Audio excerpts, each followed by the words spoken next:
friends, it's Tracy with Bewitched Crafts, and today I want to show you a trick to add dimension to your cards and really make your sentiments stand out.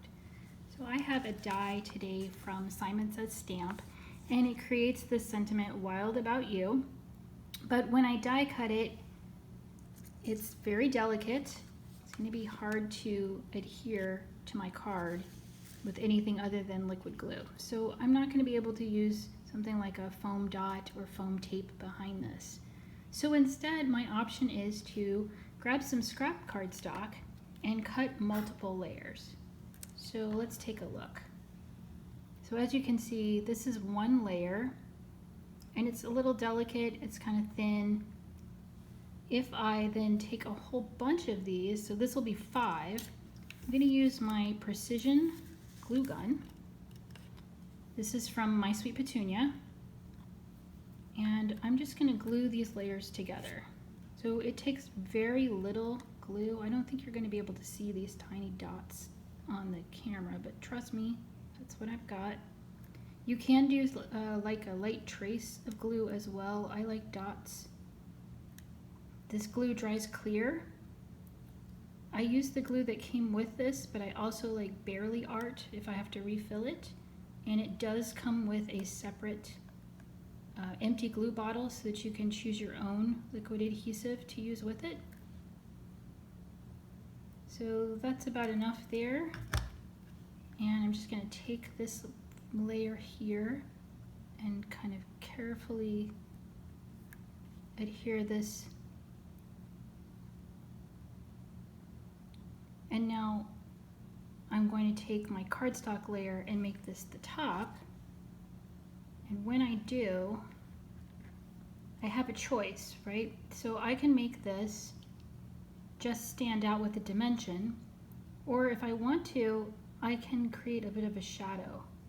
In this case, I don't need a shadow, so I'm just going to glue this to the top. So again, with my precision glue gun, add a few dots. As I said earlier, this is scrap. This is just some random white cardstock that I had little pieces of. These layers don't have to be perfect.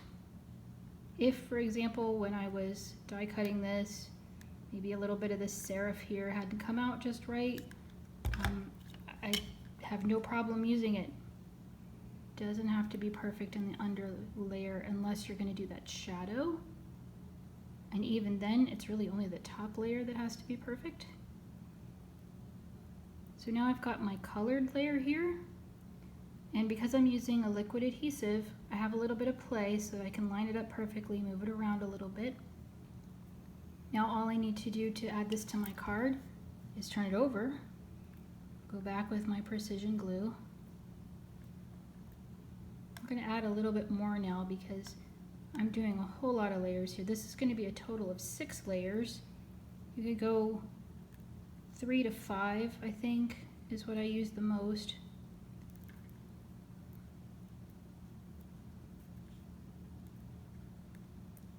And let's see what this looks like. This is one of those cases where you almost wear it.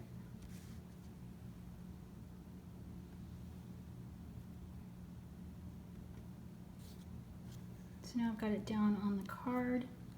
Normally I would just take like an acrylic block and hold that there and let it dry. But let me show you. I can see the dimension there? That really stands out. It really makes this card. I do need to go back. I've got the dots for the eye here. I'm going to stack those and cover them with a yellow dot as well, but this is the tip. Grab some extra cardstock and run your die through multiple times. Stack the layers using a liquid adhesive. I like this precision glue gun from My Sweet Petunia. And then pop it on your card and you'll actually get pop. Here's the dimension. Let me know if you try this tip. Thanks.